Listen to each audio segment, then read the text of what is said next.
I'm pretty excited for this one. I'm going to introduce you, Marco. So, everyone listening, thank you for joining. If you've got any questions, these are going to go to Marco at the end of this space. And here with me today is Marco in Ether. Marco is a good friend, and he's the lead token economist at SSV Network, which we'll talk a bit about, define. SSV is a distributed validator tech protocol. And I'll let Marco get into what that is, but it's in the staking space. And so Marco is responsible for seeing how the token accrues value, how the protocol is designed, making sure that the incentives are aligned so that the protocol does what it's supposed to and accrues value to the token. And that is the role of token economists. So Marco, it's great to be here with you today. I'm really excited for some of the topics that we've drafted up to discuss. How are you doing? Hey, Nate. Yeah, really good to talk to you again. I'm doing good. Thanks very much for the intro.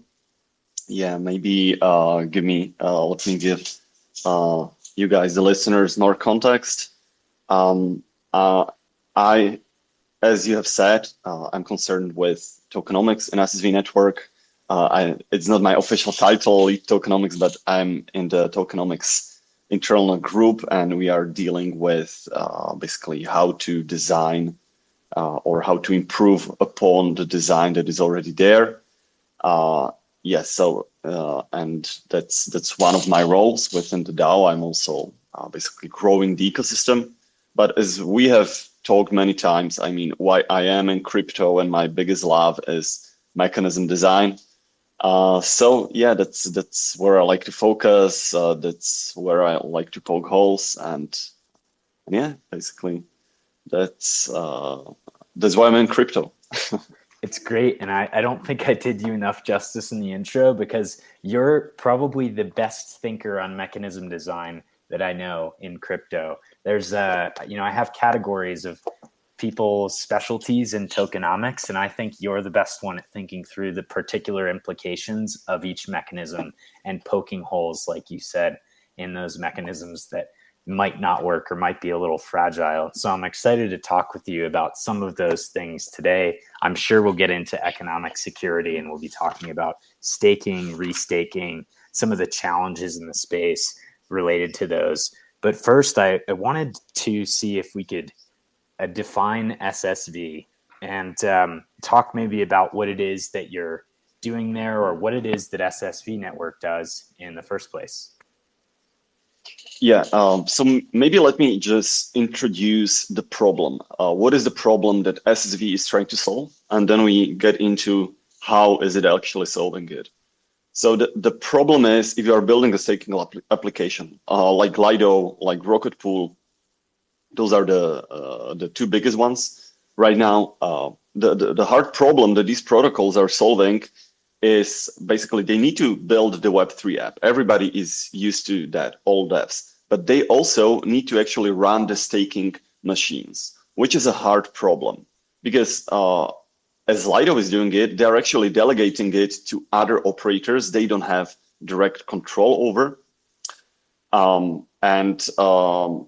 Which leads basically to a trust assumption and to concentration of stake in the hands of relatively few operators.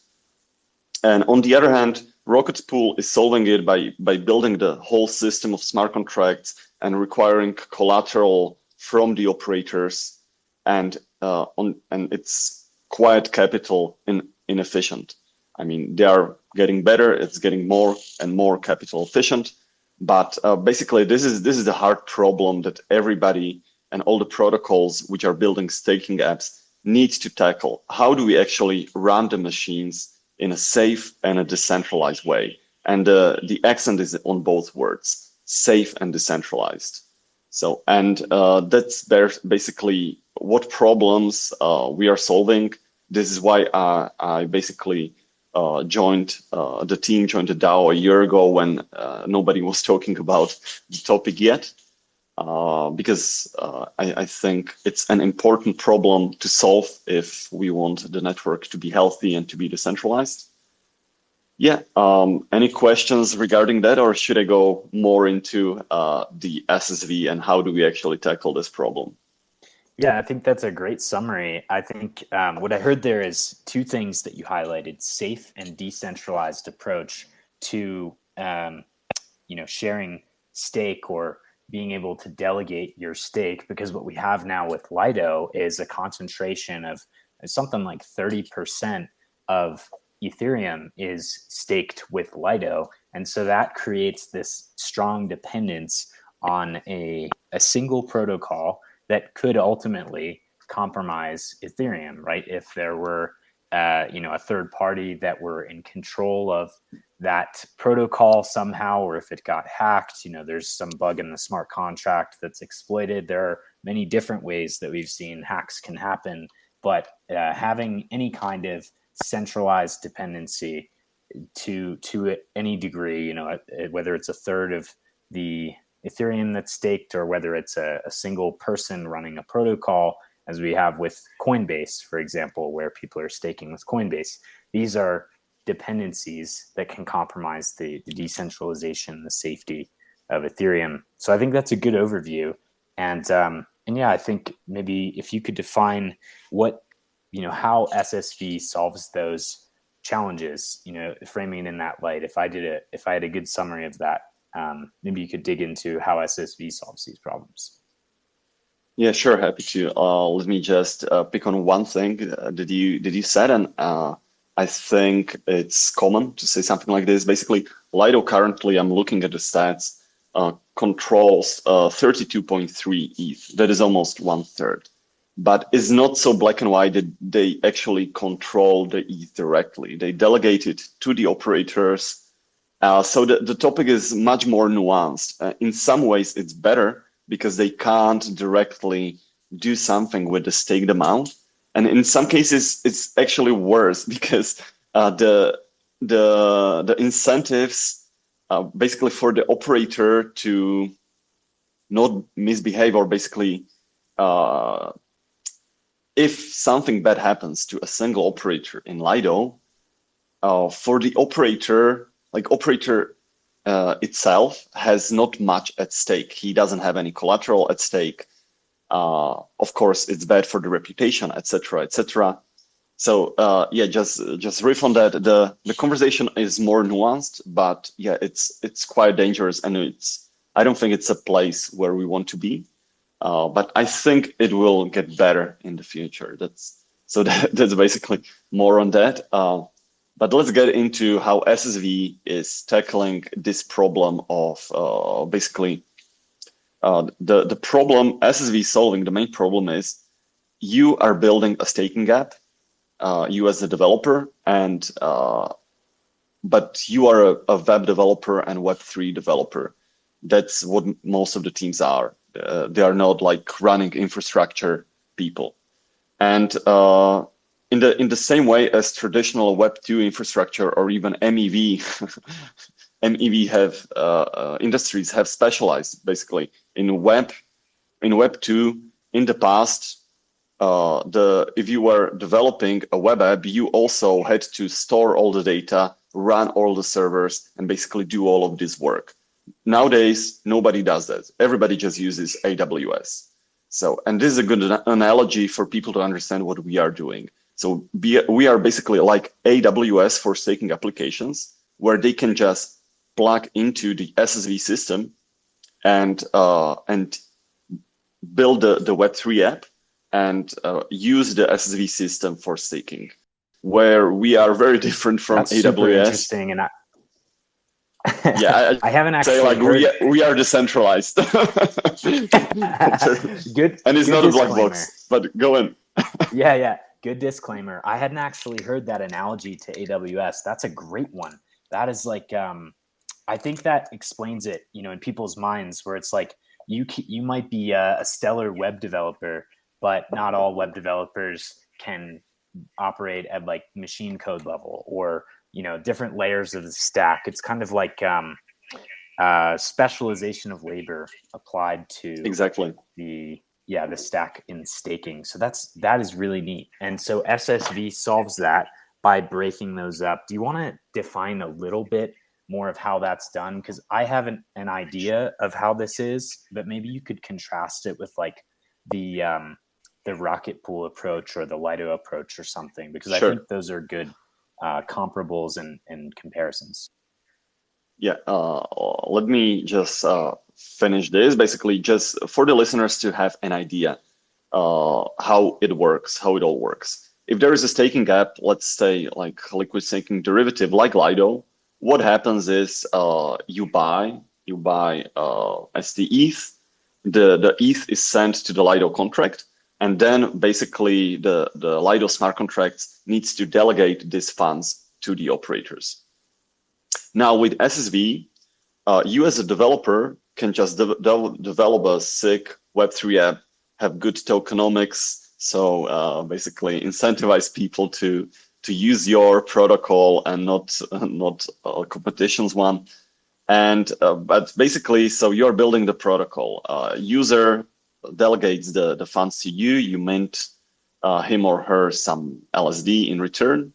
And then what you do, you basically just call SSV smart contract and you basically register the validator into the SSV network.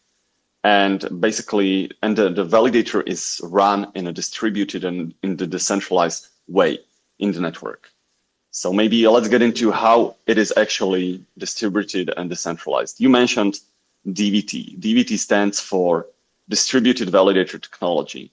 A good analogy, what this basically means, a validator, it's good to know what a validator is. Staker and validator is not the same thing, not in Ethereum. Staker is somebody who stakes, who basically participates in the Ethereum consensus, and validator is basically a node in the Ethereum consensus that is defined by the 32 ETH and by its private key.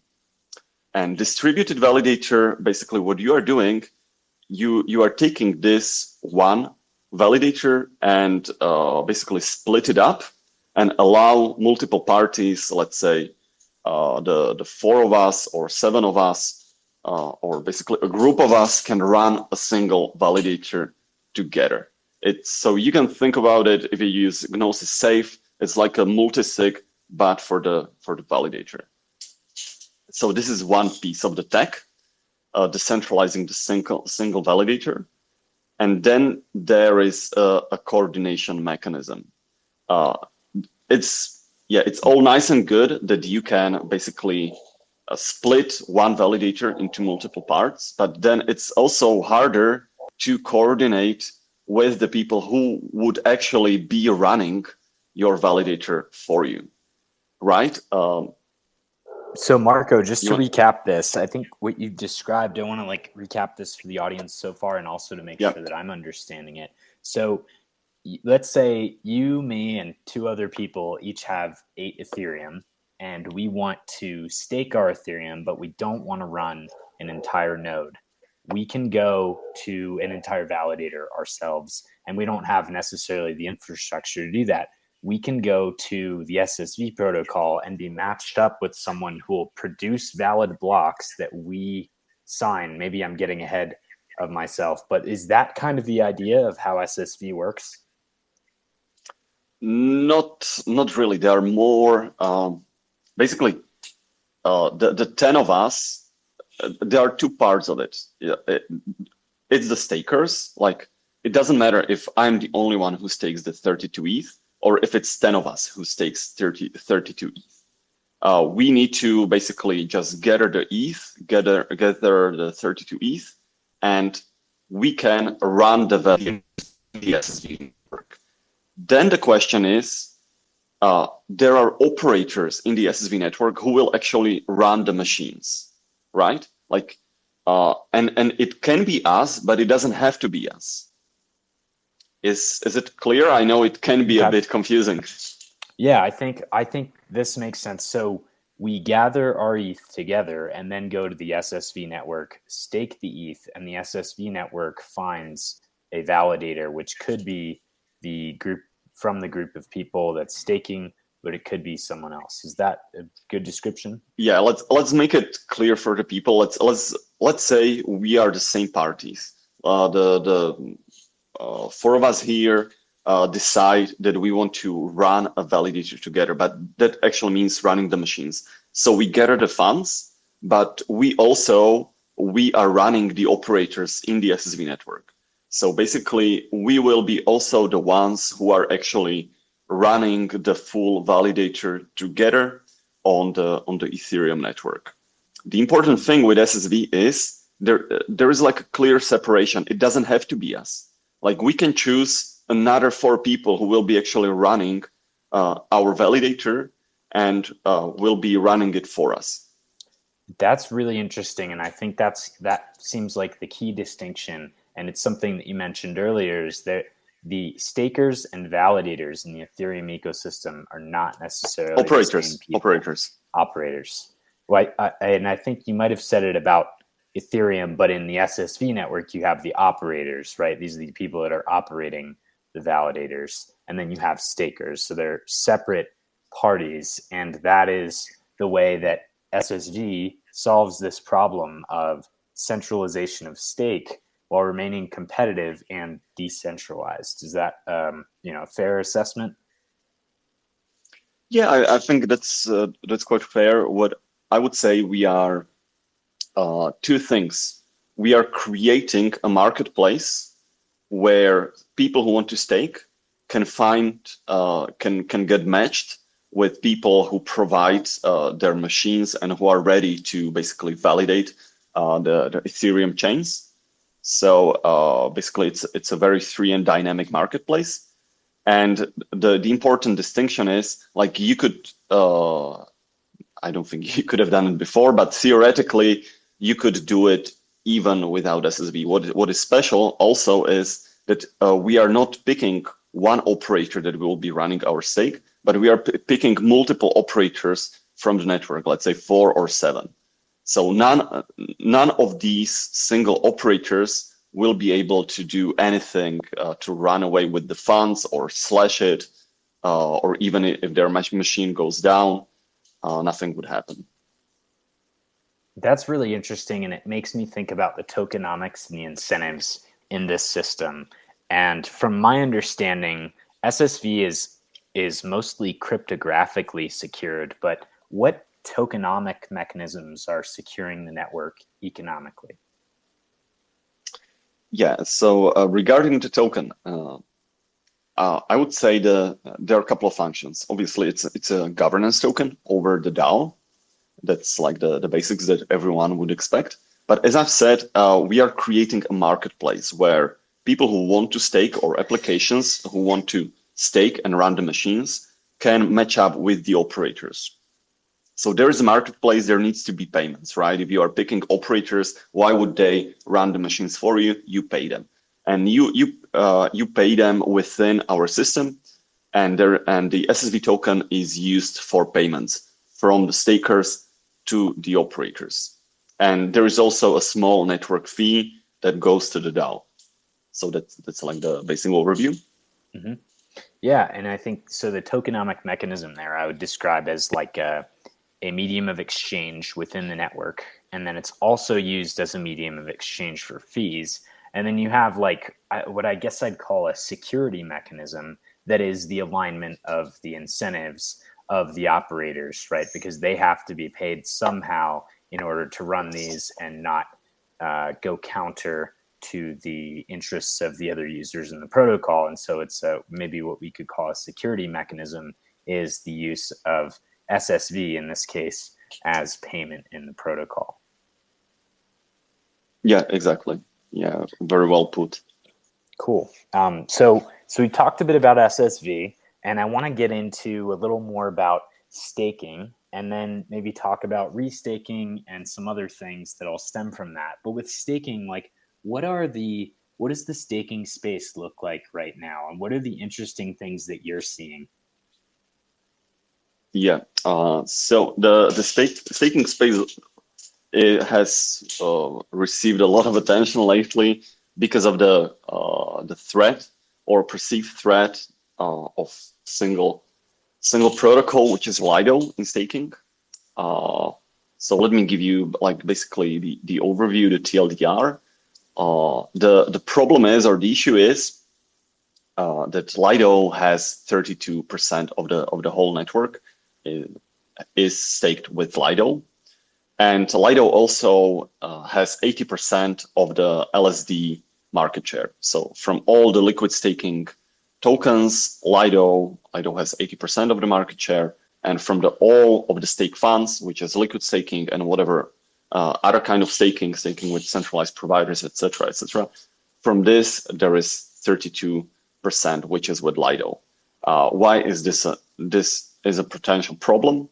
Basically, for Ethereum to achieve finality, 66% of stake is needed. So theoretically, if Lido achieved another few percent, another 2%, they have more than 33%. So if they were to behave Byzantine and were able to control how their operator behave, they could basically Ethereum could not reach finality, or they could prevent Ethereum to reach finality. So this is where the space is now. It's quite centralized. Yeah, and this is kind of the main concern. I think some takes which are unorthodox, and I don't think this will be the case in the future. But yeah, Nate, what do you think? Is it good enough, or? Yeah, that's great. I mean, I think so. My understanding of Lido is it provides a liquid staking derivative, the Lido staked ETH, that rebases, so it compounds over time, and instead of having to get your rewards periodically, I think does it grow in your wallet? I forget. The last time I used Lido was a couple months ago. Yeah, it does. It does. Okay. But it doesn't really matter. Basically, what it does for you as a staker, you are getting the staking rewards, right, without running any machines. That's what you want. You want your ETH to be basically earning. Right. So exactly. And so what I'd imagine is that there's no natural incentive for people not to. This is going to be a good way to frame the problem. There's no natural incentive for an individual not to want to use Lido if it's the most competitive. And I think we're looking at like let's say Lido does get to 65% and could be like a super majority in the protocol. There's no natural incentive for an individual not to pursue yield to get it to 66%, unless that 66% majority would definitely blow up Lido and all of Ethereum or something. But I guess the problem I'm describing is a tragedy of the commons, and that's what I think Lido has created, or Ethereum's architecture really has created, and it's resulted in something like Lido. How do you think about the problem? Yeah, I think the problem is not as bad as it seems. Basically, what I agree with you is that, and my thesis is that in the future, basically most holders, or large amount of holders, it's hard to say most, will be slowly changing from holders of ETH to holders of LSD, of some liquid staking derivative, because basically it's the same exposure. You are holding ETH or you are holding LSD. But with LSD, it's like ETH with rewards, right? So from a rational agent perspective, I always want to get reward. For basically for holding for the same thing. Where I think what I think it's not such a big issue is I don't think Lido will be that dominant. Basically, you don't necessarily need Lido to get the staking yields. You could get them with any other LSD or staking applications. And there are reasons why to use Lido, and there are also strong reasons why not to go with Lido. And we can get into those. Yeah. I'm very interested because this is, I would say, I don't know if it's an unorthodox take, but it's certainly a take that I haven't heard. So why are you confident that there will be other liquid staking derivative protocols that are used? Yeah, actually, I'll do a shameless plug. I'm writing an article on this, which should go out tomorrow, but I'm happy to like talk about it here. Mm-hmm. So why do I think Lido will not be that dominant in the future? And there are like few assumptions. One of the main assumption is that liquid staking derivatives will be replacing ETH in the future for majority of the use cases. So that's my this I'm going from. Why would it be so? Because LSD gives you the same exposure. You still have ETH exposure, right? It's a liquid staking derivative of ETH, but you basically if you if you definitely like everybody wants yield on their ETH, and what is the difference between LSD and ETH from the usability perspective? Can LSD be used as collateral? Yes. Can it be used for holding? Yes. Can it be used in DeFi? Yes. The only thing that LSD cannot be used for is for gas. Okay, so go along with me here. So LSDs will be slowly replacing ETH for most of the use cases. Then the Lido stake is, or basically the guys who are promoting Lido are saying, okay, it's a winner take all because of the network effects. Lido will take everyone, will eat everyone else's lunch and will be the dominant staking pool. But my question there is, okay, so it will be replacing ETH. I get that, and I totally agree with that. But what are actually the use cases of ETH? And if you look if you look closely at what are actually ETH use cases, you find out yes, it can be used in DeFi, but how much ETH is actually used in DeFi? And maybe I'll find it here really quick. The thing is, if you look at the numbers, actually, if you look at ETH, which is used in DeFi and is not used for LSDs, basically all other DeFi use cases except LSDs, it's only 1.5% of the total ETH supply. Wow. Just And that's used 1.5%. as collateral, right? You mean like used as Yes. collateral as ETH rather than staked ETH? Yes, exactly. Okay. Where I'm getting here with this, or what I'm getting at, I'm getting at the thing like if most people, if so little DeFi, if so little ETH is used in DeFi, it's not like in the grand scheme of things, like DeFi degening is not a big use case of ETH. Like the biggest use case by far is just hodling ETH because you think it will appreciate, right? So if the main use case is the investment use case, let's look like you don't actually need any DeFi integrations for the investment use case. This is by far the largest use case. What you actually are looking for in the investment use case is the safety, is basically the yield at risk. Okay, I'm getting some yield on my ETH in terms of LSD. What are the risks, right? So, and then if you start to look at the risks, the basic strategy of all the investors is I want to diversify. I want to use the safest protocols. And also, even if there are two Lidos, which are from the mechanism design and from the which are basically just copycats of each other. If there's another clone of Lido, it still makes good sense to me to use this LSD for the hodling use case because of the risk diversification. So That that's is really interesting.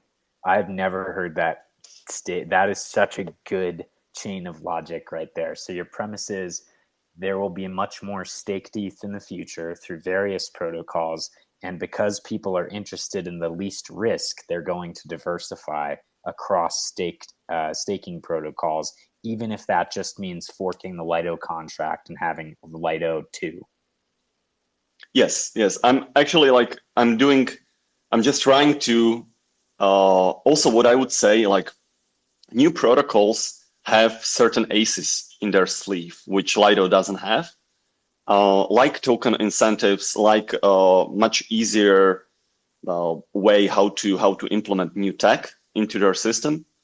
But even if you put it starkly, if it's the same protocol, like it makes sense for me as an investor to hold both LSDs just to diversify. And yeah, that makes total sense. So it's not even that like Rocket Pool is paying out extra RPL shitcoins. It's that someone might say, I trust the Lido contract code. It's got the Lindy effect. It's less likely to get exploited. And I would rather trust 2 of those than the latest inflationary VE33 distributed validator tech protocol.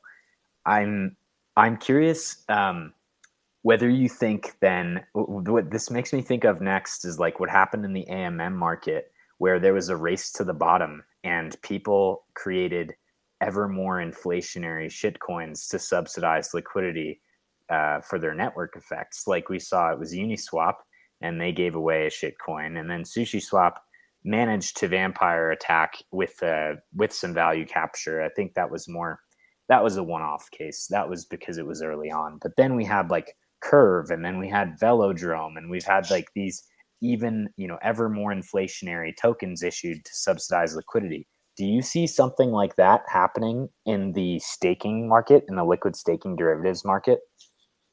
yes, of course. I mean, the vampire attacks and the token incentives will certainly play a role. But I mean, I think where it differs drastically from the AMM market are 2 things. Like the token incentives are temporary, right? Like it's a one-time thing, right? You can't really like give out the token indefinitely. Otherwise, people will just lose trust in your token and it will go away. This space was downloaded via spacesdown.com. Visit to download your spaces today. Anyway, so it's like a one-time thing. And the question is basically, with AMMs, there are very strong natural centralizing forces. Like basically, liquidity is super important there, and you don't really care about safety that much, right? You do one swap with the AMM, and that's it, right? You are not like exposed to the protocol 24/7 for a couple of years going ahead, which is the case with LSD, right? You are holding the LSD, so whatever happens with it, you are exposed to any risks that the LSD may take. And also, I would argue, and this is not very, I haven't seen it mentioned, but the liquidity is not very or not so important. With AMM, the liquidity is super important. With LSDs, liquidity is not really important. And I can go into why. I think this is also something that... Yeah, please. I'm interested. This is a very fascinating train of thought because I've not heard this anywhere else. Yeah, basically you have the basic claim. Like there are 2 claims for Lido. I went to one already. The network effects, because it has the most integrations, it definitely will win above any other. I already talked about that. The other one is liquidity. The classic thing is liquidity begets liquidity, right? This is like the mantra of finance. And so let's examine this, when this makes sense and when is this claim true and when it is simply not. Basically, in a traditional markets where you have a floating rate, let's say you have a market where you buy ETH for dollars or Bitcoin for dollars. Basically, the more liquid the market is, the better it is for everyone, for all the, not everyone, but for all the people who are buying or selling Bitcoin, for all the traders. And basically the utility of, or the utility of the market grows with the amount of liquidity. if you want to buy some random shitcoin in bulk, you simply can't without moving the price. Or if you want to sell it, you also cannot, right? And the more liquidity is always better. Okay, so isn't this the same with LSDs? Like, isn't always like the more liquidity is always better and better? I would argue no. And why not? Because LSD is not basically like the price of LSD is not determined by the market, but by the underlying. The price of LSD is determined by how much ETH is backing the LSD. So yeah,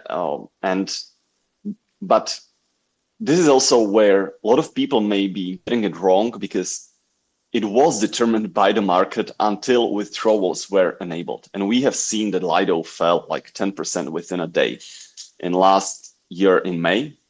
But this will no longer happen, or will no longer happen for a large amount of time, because right now, like all LSDs, you can either mint them directly or redeem them for the underlying. The same as with ETFs from traditional finance.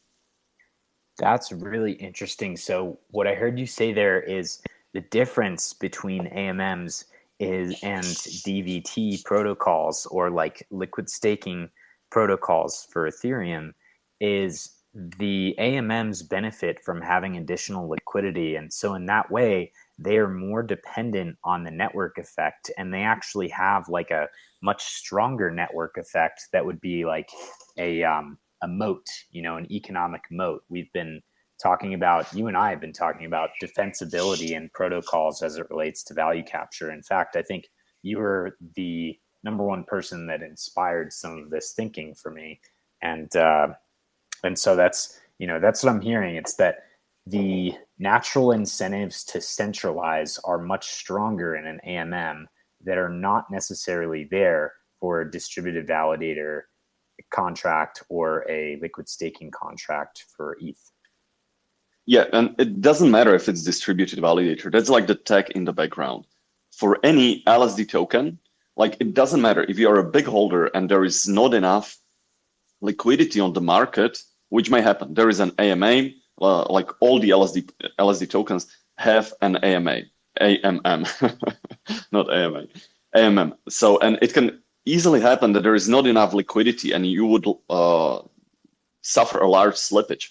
With LSD, there is a case that you can simply just redeem the LSD for the underlying, which is not the case with like traditional free floating assets. Interesting. So there's not as much,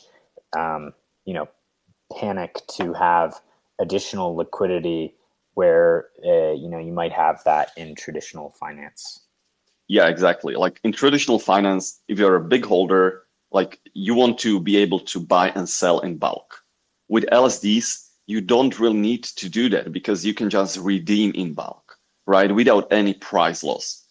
Right. I'm not saying the liquidity is not important, but it's not important for holding. For the main use case for which like 95% of LSDs is used for, is just used for getting the ETH yield in a simple way.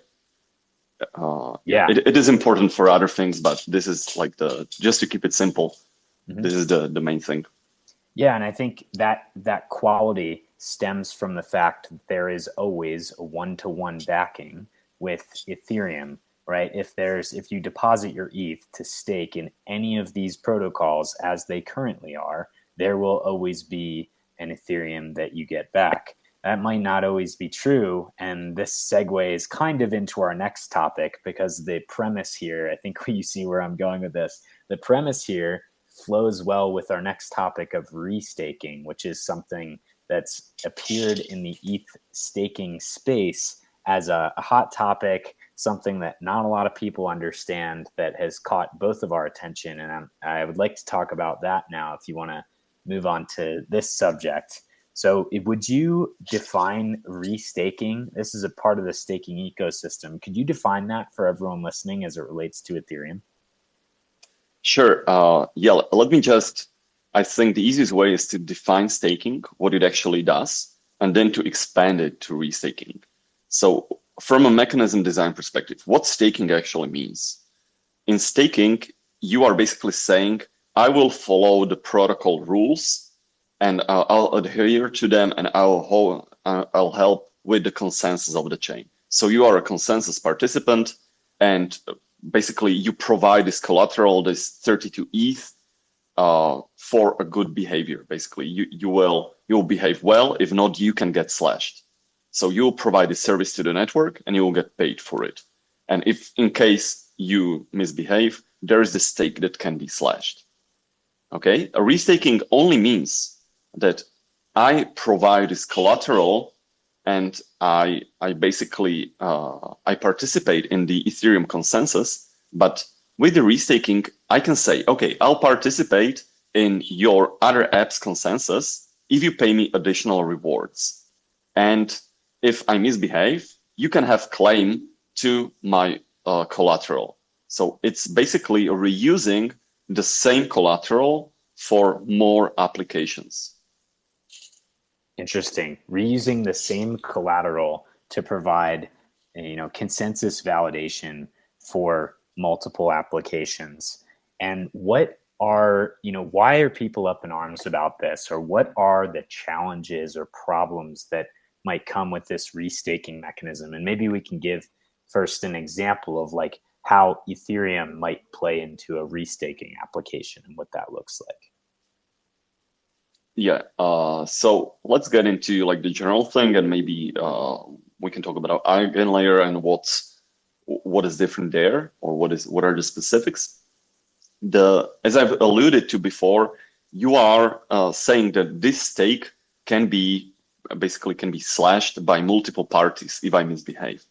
So, but that basically means that suddenly I am beholden to more masters. Basically, I, as a staker, have more masters who are paying me for my services, which basically can lead to like a weird incentives. Like suddenly my incentive and my alignment is not just to Ethereum, but it's to a staking app A, staking app B, staking app C, etc., etc., etc. So, and this is where the crux of the issue is, and we can talk about what are the problems of this, but yeah, this is like the main issue. Yeah, it's staking with the same asset in multiple protocols and using that same asset as collateral. So you're beholden. You could be slashed by multiple different protocols. I think that's a good definition, a good functional definition of restaking. And we've seen this in one particular protocol named Eigenlayer, and this has become a hot topic. There was a Vitalik appearance on Bankless about this. It was Vitalik, Tim Bako, and a couple other people that were Justin Drake. Justin Drake, and there was someone else that was particularly notable from the Ethereum Foundation, I think. And then you had Ryan Sean Adams moderating, or maybe it was David, and then Srinam, who's the founder of Eigenlayer. Yeah. What challenges does this present? How do you think about restaking? Yeah, but basically, maybe let me run through the main issue that Vitalik also mentioned in his post. Basically, there was this podcast, and there was Vitalik's post that I think like started the debate. I'm blanking on how it's called. It's Don't Overload Ethereum Consensus, for those who may be interested. And the basic gist of it is that you can have basically a large app. He mentioned there, or his example was that there would be like a restaking module, an app that would provide an oracle for the Ethereum. It can be any other app, but it's better to explain it on an example. And the thing is, somebody like an attacker may coerce people, may coerce operators to collude and to basically produce a wrong oracle input.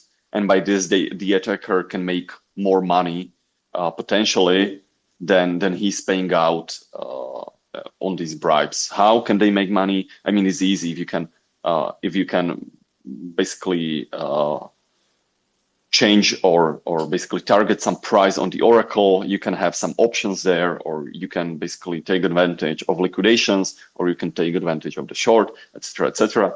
And the problem is, like, if this app is really huge and a lot of ecosystem is dependent on it, like an attack on this specific app could be able to basically open a discussion in Ethereum ecosystem and basically try to force some changes in the protocol rules, in the same way that basically happened with the DAO hack.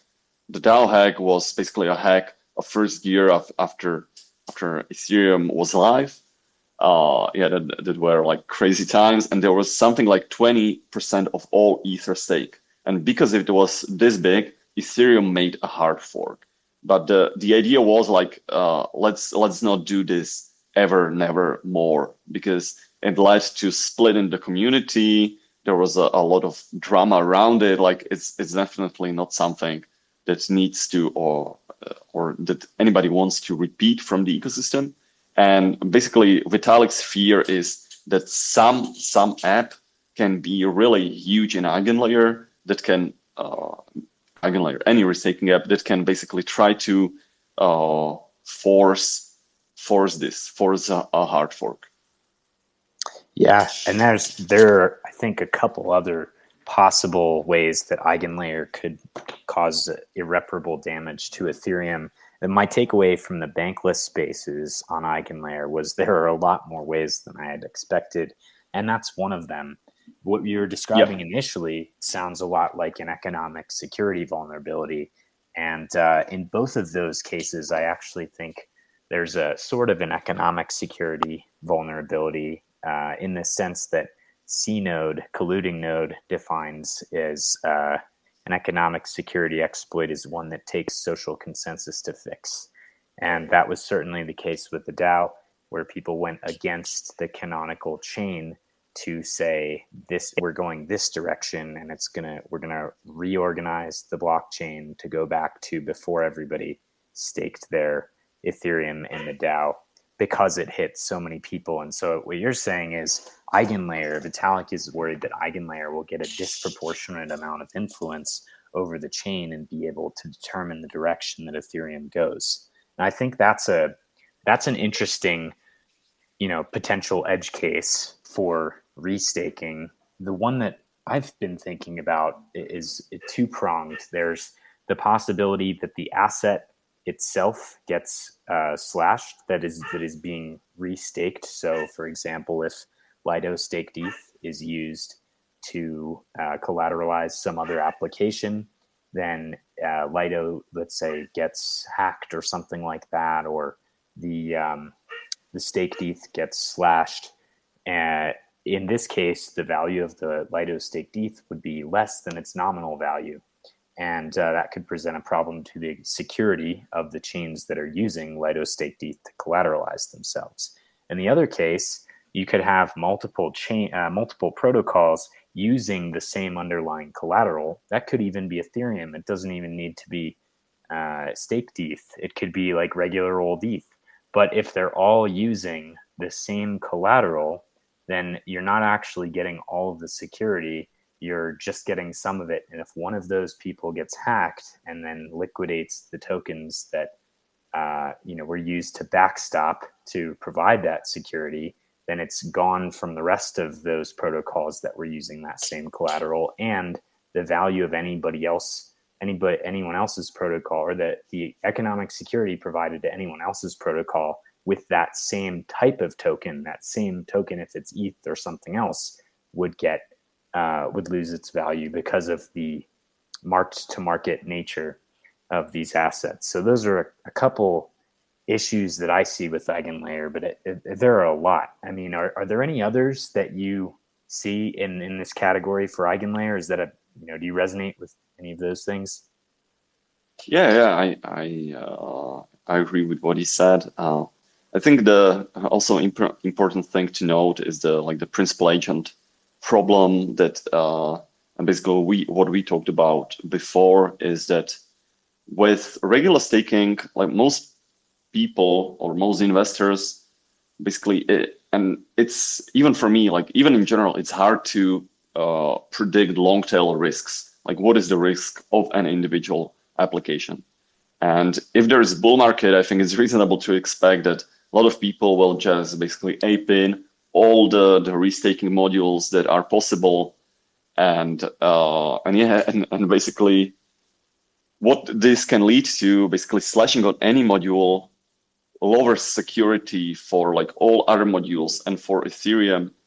And basically this could even lead to like chain instability, because like then the if you are slashed on basically how Eigenlayer would work, if you are slashed on some of the restaking apps, the ETH would get withdrawn from the beacon chain, and the Eigenlayer contract would take the slashed amount and send you the rest. So when basically what this would result to is that suddenly, because of some random slashing on some random chain, there would be a huge exit of validators on the Ethereum because of this. I mean, this thing has nothing to do with Ethereum itself, but it would lead to like huge exits on Ethereum. I mean, these are limited. You can't just like exit 20% of the chain. There are limits to how many validators can be exited in a day. But I think just this principal agent problem that basically most users would not be actually operators, will be just delegating the stake to not just Lido or staking app where the problems are quite well understood, but to like dozens of different staking apps that it's very hard to reason about. Like nobody has a chance, has an idea of basically what are the risks, what are the long-tail risks of the protocol, etc., etc. Yeah, absolutely. I mean, I think there are a lot of hairy incentives there. And just to define principal agent for the people in the audience, the principal agent comes from economics. It involves two parties. So the principal who assigns a task and the agent who performs it. And the idea is you want to align the goals of those two people. And so in this case, Marco and I are seeing the mismatch between the goals of Eigenlayer and the goals of Ethereum, or in the particular case of the economic security of the protocols. So Eigenlayer's dependent protocols and Ethereum itself with the beacon chain. And so there's a lot of mismatch. And when we typically see mismatch in incentives and protocols, it leads to economic security exploits. So to recap for the audience that is probably familiar by now, but just to recap and define it, economic security contrasts with technical security, which is a lack of bugs in the code. Economic security is a lack of bugs in the incentives.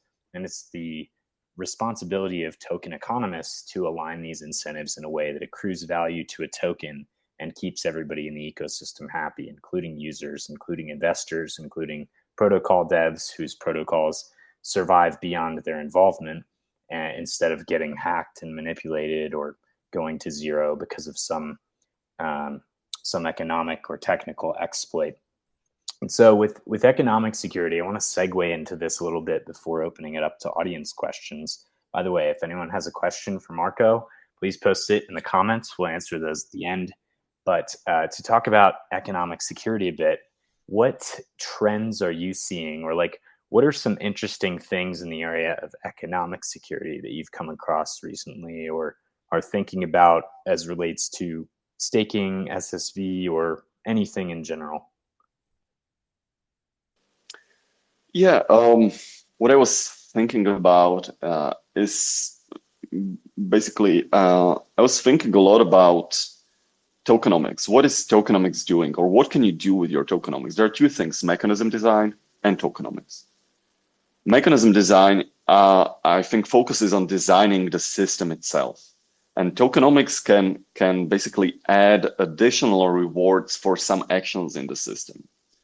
What I think the protocols should be more focused on, like right now, everybody's just doing airdrops. Like the first airdrops had some reasoning, had quite a good reasoning behind them. I would say. When Uniswap did airdrop, like the idea was that they will have a governance token and they want to redistribute it to people who are aligned with Uniswap. And those naturally are Uniswap holders. But now everybody is expecting airdrops, and it's a dynamic system. And since everybody is expecting airdrops, everybody, like the people who will get the most tokens from the airdrop will actually be airdrop farmers. And this is nothing. This is actually not something that can be prevented, because how do you define airdrop farmer?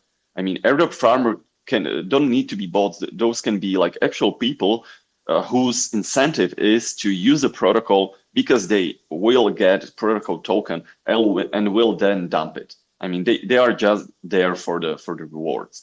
And my thing is, there is nothing bad. I mean, these are the incentives in the system. And I think like airdrops are broken from the sense that you are basically, yeah, you get some marketing exposure, etc., but you are basically giving away your token to the user group, which really don't really care about the protocol. And the people who actually care will get, I would say, a minority. So what I wanted to say by this, like, when you are designing tokenomics, like really think hard about what actions in the system are valuable. Like this is not a morals game, okay? Like who do we want to reward? Like this is an economics game. Like what are the actions that are valuable within the system?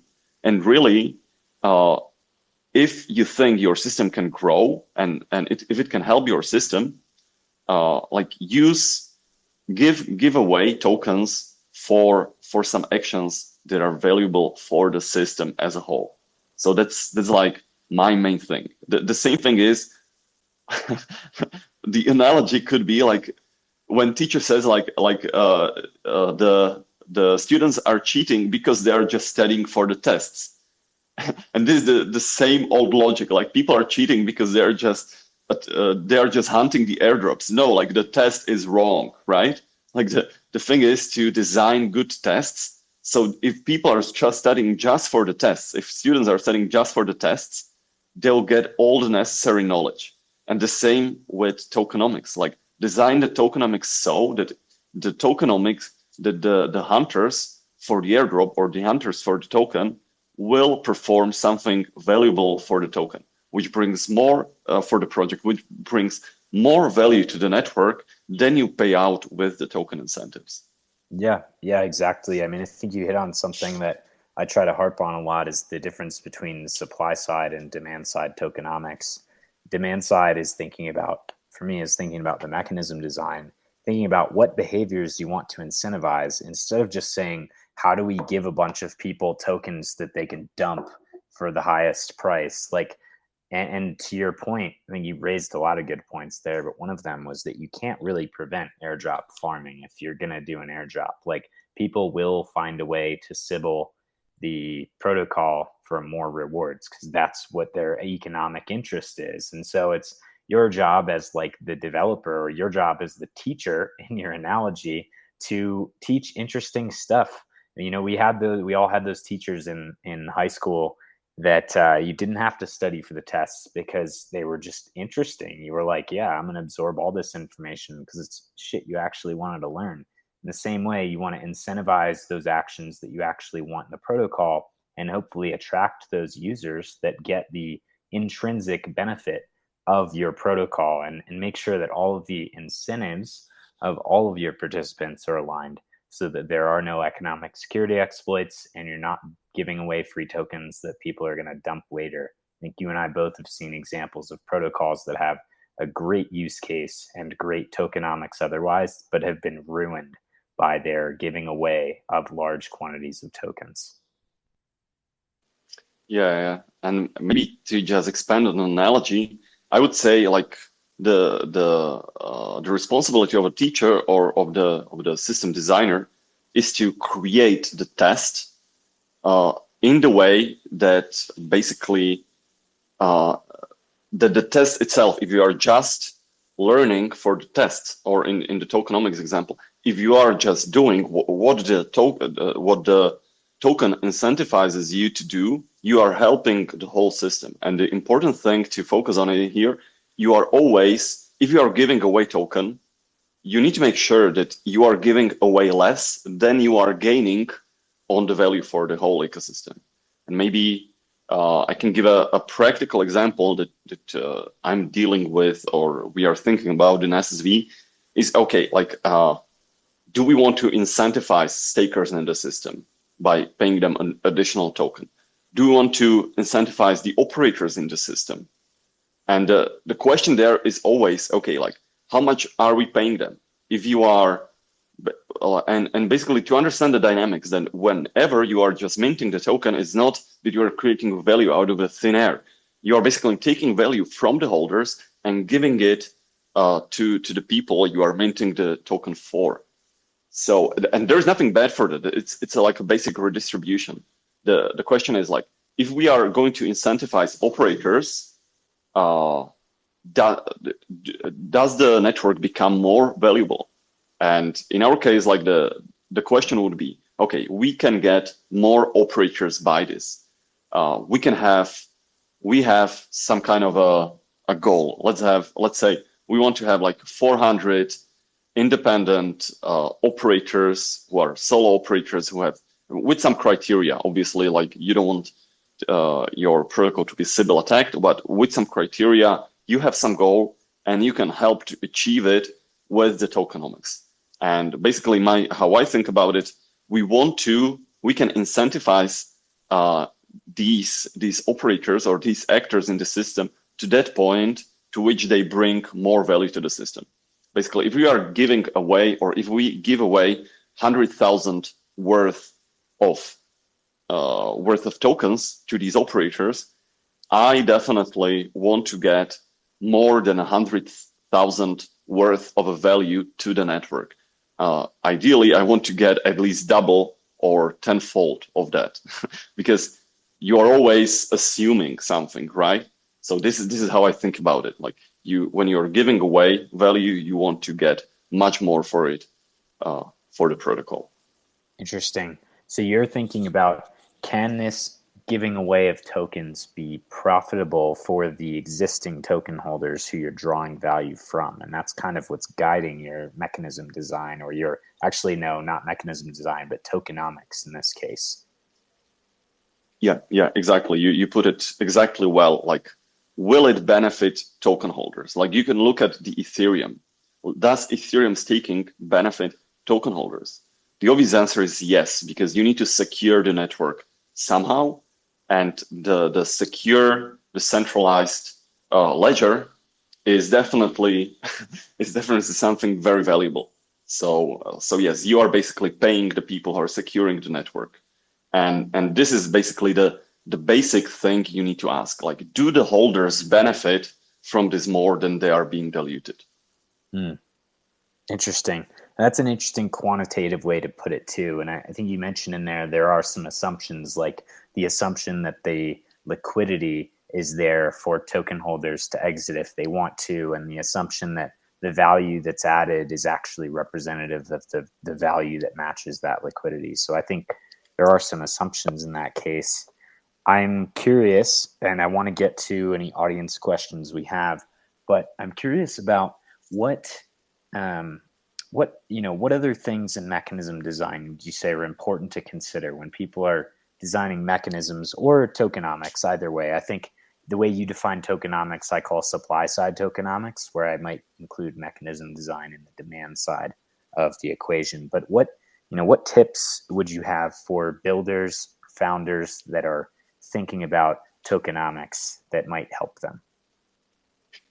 Yeah, basically, it's not a hard science. You need to think about, first you need to have a good product. Like, shit product with good tokenomics doesn't really lead to anything in the long run. Yes, in the short run, you could do a pump, but you don't even need a product for the pump, right? You can just have a meme coin. So the first thing is, you need like a real product solving real problem. And the second thing is, okay, is there a way? How can I how can I bootstrap the system? Basically, is there a way, how can I help the system grow that will benefit everyone in the long run? Is there a way like this? And I mean, is there a state where I want to get, which will be beneficial for everyone? And if there is, really think about this hard. This is not a hard science. Like, you as a designer need to know what state or what attributes of the network of the protocol will make it more valuable. Will more TVL make it more valuable? Will more users or some type of agents make it more valuable? If yes, if the answer is yes, really think hard about will tokenomics help? Like, and can I design a tokenomics mechanism that is not easily gameable? Or even if it's gameable, it's still helpful. It still brings more value than it basically takes away from the holders. Interesting. I like that as a guiding principle of creating more value or providing more value to the holders, and also making your application valuable in the first place. That's the first principle of tokenomics, is protocol utility. So it's, it's nice to hear these things echoed, even if in different language, because one of my gripes with the token economics space is that people use different language for everything. There's nothing standardized yet. So I want to get like a consortium of people together, like you, like Dr. Nick, like Octopus, who's in the space here, like a few other people who are real leaders in tokenomics, and get everyone using the same language. It's something we can agree on. I want to, at this point, open it up to any audience questions if we have any of those. And if not, then we'll just close out the space here, because we have covered a lot of ground today. And this has been a fascinating conversation. There are several things that I learned today. I'm sure there are several things that the audience has learned today. And so if anyone has a question, feel free to raise your hand, and I will bring you up on stage. If not, then we'll close it out here, and I'll ask Marco to let us know where people can find him and where they can read that article from tomorrow. But if anyone has a question, feel free to raise your hand. I'll wait for a couple seconds here, check the comments.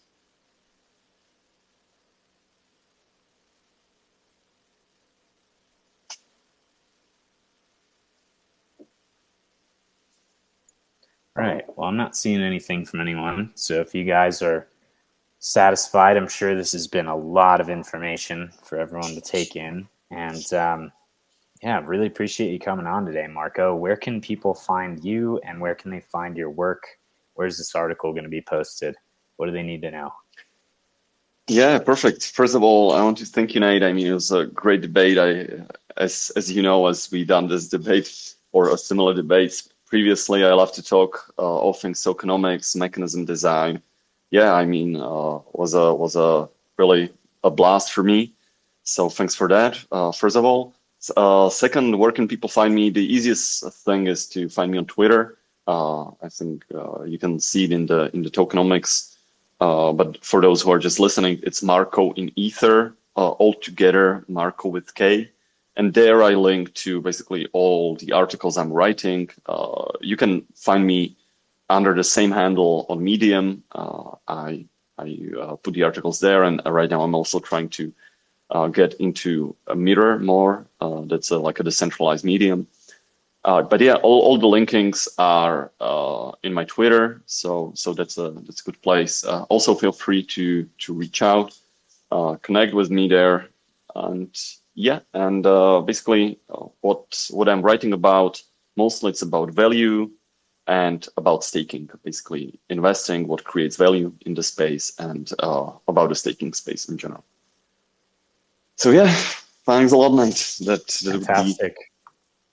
Awesome, Marco. Well, thank you. Yeah, it's been a pleasure. I've really enjoyed speaking with you and hearing all of this information. This has been fantastic, and looking forward to when we do this again.